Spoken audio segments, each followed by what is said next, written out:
परसों रात को मैं हॉस्पिटल गया हुआ था, तो मेरे पास कॉल आया। मेरे साथ ही रहता है एक लड़का, जिसको भी ऐसे इस घटना का कुछ भी नहीं पता था। वो अपनी शॉप से आ रखा था पेट्रोल पंप की तरफ, तो उसका कॉल आया था कि 2 सवारी छोड़नी है सुजानगढ़। तो मैं बोला ठीक है, छोड़ दूंगा। फिर मैं घर पे आके वाइफ को ड्रॉप करके हम हॉस्पिटल गए हुए थे। ड्रॉप करके फिर वापस गया था, तो वहां से वो पीछे वाली सीट पे बैठ गए थे दोनों।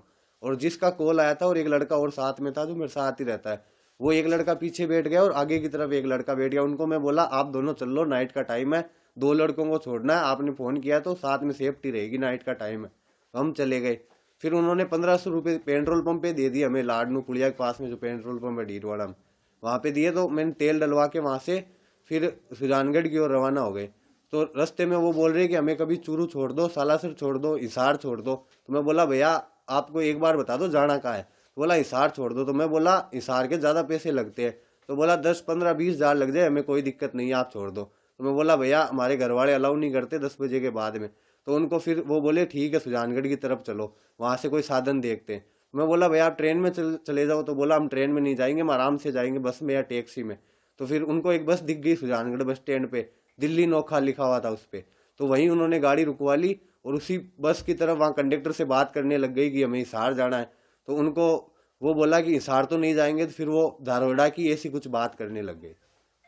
तो आपको कहीं कोई आभास नहीं हुआ कि इतने बड़े अपराधी इतना बड़ा अपराध करके आए हुए हैं? नहीं सर, ऐसी ऐसी कोई आवाज भी नहीं होने दिया। उन लोगों ने भी आराम से बात कर रहे थे और वो हरियाणवी लैंग्वेज में बोल रहे थे। मैं पूछ भी रहा था कि आप इधर क्यों आए हो, एकदम नॉर्मली फ्रेंडली बात करते हुए जा रहे थे। फिर थोड़ी देर बात किए, फिर वो चुपचाप बैठ गए। तो फिर हम भी नॉर्मल होके फिर गाड़ी चलाने लग गए। और जैसे ही मतलब लाडनू के पास आने लग गए तो बार बार में बोल रहे थे कभी सालासर, कभी सुजानगढ़, कभी हिसार, कभी चूरू, ऐसे बोल रहे थे। तो फिर हमने वहीं सुजानगढ़ में ड्रॉप कर दिया था उनको। आपको कब पता चला कि वो इतने बड़े अपराधी थे? सर जब दूसरे मैं रात को आया था, लेट आ गया, 11:30 हो गए थे आते आते। तो दूसरे दिन जब मैं उठा था तो हमारे शॉप पे कोई नहीं गया था। तो मैं बोला गए क्यों नहीं। तो बोला आज मार्केट बंद है, किसी का हत्याकांड हुआ है वहां पे। तो मैंने न्यूज देखी थी, वीडियो देखे थे स्टेटस पे। तो स्टेटस को जैसे जूम किया ना, तो मुझे लगा कि ये तो रात वाले लड़के हैं जिनको ड्रॉप किया था। तो फिर मैंने अपने घर पे बताई थी सारी घटना की ऐसा हुआ था और इनको मैं ड्रॉप करके आया था। फिर घर वालों ने मुझे, कजन अंकल है उनके पास में भेजा था, तो वहाँ कोई नहीं था। फिर मैंने शाम के टाइम 6-7 बजे करीब अंकल को कॉल लगाया, मैं ऐसी बात है क्या करूं।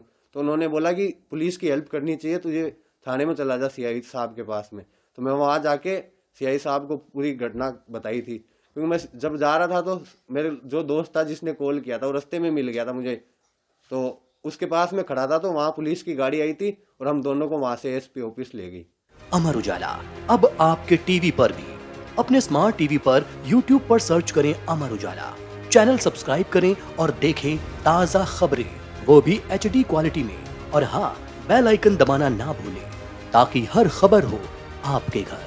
अमर उजाला, निष्पक्ष, निर्भीक, निरंतर।